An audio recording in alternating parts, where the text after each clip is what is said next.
The World Cup expansion going from 32 nations to 48 nations. Are you ready? Previously on the World Cup, we went and had a 32-nation World Cup where we went and drew some teams. We've got Qatar and Netherlands in Group A, and then we would have continued drawing balls until eventually our World Cup would have been fully populated with 8 groups of 4. What would have happened is those teams would have been within their own groups. They would have then played each other. I did that very quickly. I'll just do that again. So the team with the most points qualifies. The team with the second most points qualifies. The bottom 2 teams get eliminated.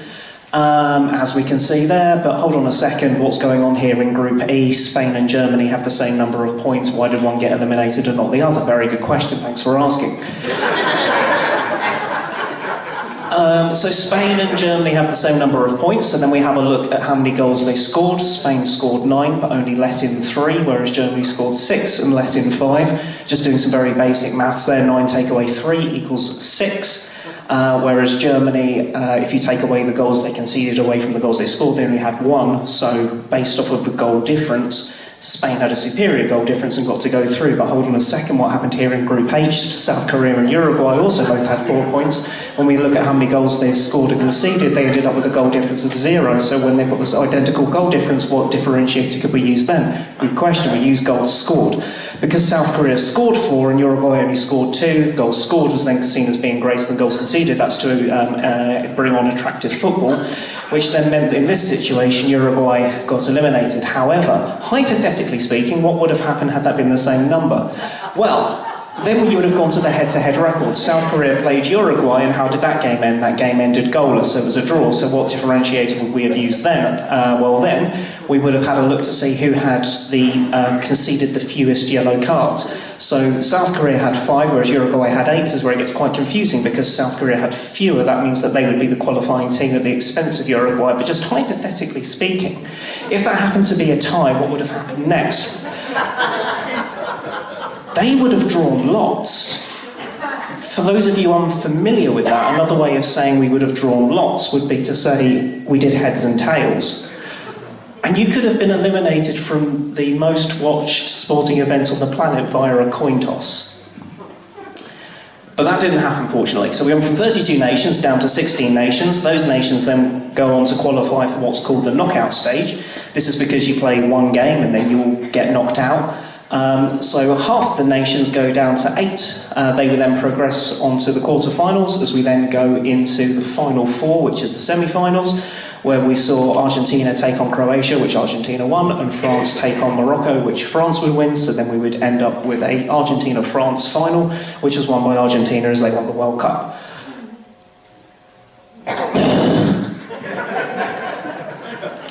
And FIFA want to make this more complicated. This is the 48-nation expansion. Instead of having 8 groups of 4, well, you'll have 12 groups of 4. And then what you'll do is you'll eliminate the bottom 2 teams, which will then give us 24 nations. And the mathematicians are probably already ahead of me on this one. Once you go down from 24 nations down to 12 nations in the next round, you'll then have an elimination as we go down to 6 nations, and then we'll have a semi-final of 6 nations, which will bring us down to a final with 3 teams. So naturally, obviously, you get Croatia to play Argentina, but then who's going to play Nigeria? Well, obviously, you get Argentina to play Nigeria, but then who's going to play Croatia? Well, Nigeria would have to then play Croatia. This isn't going to work. What we've got is a broken system. And it's more of a maths problem. Essentially, what we've got is we need to have a World Cup format, which is an indice of 2, which is 2 times 2 times 2 times 2. But the problem being that 48 isn't an indice of 2. We can have a World Cup of 64 nations, we can have a World Cup of 32 nations, we can't have a World Cup of 48 nations unless we want to have 3 teams in the final and then adding a third goal to a football pitch. Also, this is kind of a financial problem. There's so many stakeholders involved, whether it's the host nations that want to have great attendances, whether they want to help their local economy with the local shops, the surrounding areas. So ideally, you want to have as many games as possible. So when you start introducing as many games as possible, you then start to have a physical limitations problem. I mean, ideally, you'd run the simulation 1 million times. But you can't, like a footballer can't be asked to play a million games. I should probably enunciate that very clearly. A footballer cannot be asked to play a million games of football. I'm not implying anything else. But essentially, not only do we have to abide by the laws of maths, we have to abide by the laws of physics. We can't ask footballers to play games endlessly to find the perfect team. But also it's a cognitive load problem, as I'll demonstrate later. This is something that you've got to retain all within your head. So you have to have something which can be easily explained and doesn't require a PowerPoint presentation. So this isn't really a football problem, but fortunately FIFA have a plan. So instead of having 12 groups of 4, instead we're going to have 16 groups of 3. The bottom nation will get eliminated, and then they'll all go on to progress to 32 nations, which will then work nicely as we go down to 16, as we then go down to 8, as we then go down to 4, and then we can have a final between the Netherlands and Ghana to conclude the World Cup. So that works, except it doesn't. In my simulation, here's something that I ran. In Group M, we've got Italy playing the UAE, which they won 4-0. UAE, Peru ended goalless, and then finally, in that final game, Italy won that 3-0, which made the group look like this. We've got a tie for points between Peru and UAE, remembering the top 2 nations will qualify for the next round. And neither of them scored a goal, but Peru conceded 1 goal fewer. So, via goal difference, that meant that they would then progress.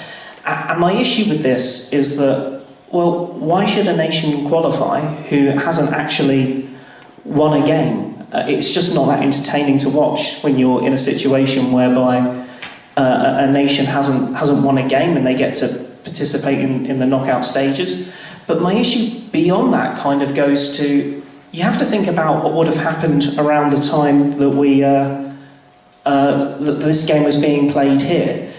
But Peru were kind of already aware of the information that they could lose this game 3-0 and still qualify. So how much of an entertaining game would that be to watch? They might play that very defensively, and if they'd had the same knowledge that the UAE had going into their game, then that could have operated in a very different way. And perhaps in this simulation, Italy and Peru somewhat coerced together to make that result happen, which might sound quite cynical, but this is something that actually happened in 1982. It's called the disgrace of Dijon, whereby obviously West Germany and Austria are neighbours, and they ended up in a situation where they were playing the final game together. And what would happen is if West Germany won that game, they'd get to qualify from their group. But if Austria won, or at least drew, they get to qualify too, except that's not strictly true. There's one more thing that could have happened, and that's if that game ended 1-0 to West Germany. And then what that would do is, it would switch some things around slightly, where we'd end up in a situation like this. So both West Germany and Austria would get to qualify in the top 2 positions at the expense of Algeria. And I'm talking about this like it's a hypothetical, but this is literally what happened. West Germany went 1-0 up after about 10 minutes, and then both teams proceeded to not play football for the remaining 80 minutes. Essentially, after that, FIFA brought in a new rule, and that was to say the final 2 games have to be played at the exact same time. And that ensured that you can't predict the future, so you wouldn't have teams colluding together to make a result happen. Unfortunately, in a 3-team group, you can't have 2 games happen at the exact same time because you'd be asking Peru to be in 2 places at once. Once again, we're down to 3 teams, and that's when you end up with something that becomes impossible. The other thing to point out is that we needed a very specific set of circumstances for this to play out, whereas again, in a 3-team group, you've only got 3 games, so we only really needed the first 2 results to fall this way. And, I mean, that result of 4-0 could have been 3-0, could have been 2-0. We could have had this play out many different ways. Essentially, this doesn't work. There's way too many silly tiebreakers that could take place where teams might be getting eliminated because of a number of yellow cards or drawing lots as a coin toss. The whole point of expanding the World Cup was to let nations that have never been a part of it participate for the first time. But if they're going to have a World Cup of 2 games, that kind of defeats the point of an expansion. I think from a competitive point of view, if you can qualify without winning, that's not exactly a tournament that people want to be a part of, and it has the opportunity to present itself where we could have a repeat of the disgrace of Dijon. Fortunately, FIFA have a second suggestion. This is it. We're back to 12 groups of 4, but didn't we just try this and it didn't work? So what they're going to do is they'll have the group play out, the bottom team will get eliminated, just like before, and the top 2 will progress to the next round. The remaining teams will then go into a league of their own, which are called Group X, where the top 4 teams get to qualify, and then everyone else gets eliminated. So just to run that by you again, first and second places teams qualify, third place teams enter an imaginary league of their own whereby the top 8 teams also qualify, so we'll have 12 first place teams plus 12 second place teams plus 8 third place teams, which will equal 32. And this doesn't work because it's just really difficult to follow. What we're expecting football fans to understand is whilst they're watching a game, is that you can qualify if you finish first, second, but third, as long as you have more points than another team that's participating in another group of 4, providing you're in the top 8 of 12. And then, of course, they're going to end up with like similar points totals. So then you're going to be going down to those silly tiebreakers again, trying to work out who's got the fewest yellow cards and who's... And we're expecting the average football fan to follow this. It's anti-competition when 3 out of 4 teams could qualify, and you can look bad when you're losing 2 out of your 3 games.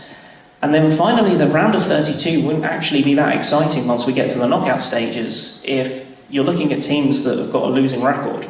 So here's what we need. It needs to be possible to follow. We need more games for smaller nations. Smaller nations want to take part in the World Cup. One of the complaints for the expansion was there was some bigger nations that were saying we don't want to play any more games. So we can't just have players playing games endlessly. Obviously the TV companies and the advertisers want to have the best ratings possible, and every group game should feel important and competitive, or otherwise we won't be achieving that.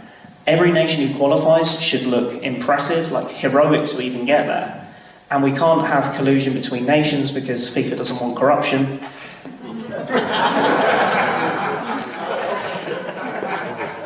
That wasn't a joke. And we need to minimise the tiebreakers so we don't have those yellow card conversations. So here's how we do it. We'll have 8 groups of 5 and 2 groups of 4. They'll then go and play out as normal, and then the top team will then qualify for the last 16, just like they always have. Then we can take the second place teams, put them into a second place playoff. Second place teams will then go on to qualify into the last 16, which gives us one nice little spot left. What we can do there is take all the third place teams who are still in the competition, because they were part of a group of 5, it's harder to qualify from a group of 5. We can then have them play out against each other. So we've got Denmark beating Jamaica, South Korea and Nigeria to make it into the last 16. They now look heroic, they now look amazing to even have got there. So everyone's even finished first in their group stage, they finished second in their group stage and beating the second place team to get there, or they're finished third in their group stage of 5, and then they've been on a winning streak of 3 matches. I won't go through all of this, but essentially, green is good. Over here we've got the 2022 format, which is obviously being disbanded for the 2026 World Cup. So that's no longer an option. The 16 groups of 3 is good because you only need to have 7 games to win the World Cup, and it's not that hard to understand. Other than that, it's got nothing to offer. 12 groups of 4 has nothing to offer that the suggestion I've just proposed there, the 8 groups of 5 and 2 groups of 4. So this is the suggestion that FIFA should definitely be using, and I look forward to them ignoring it in the next World Cup.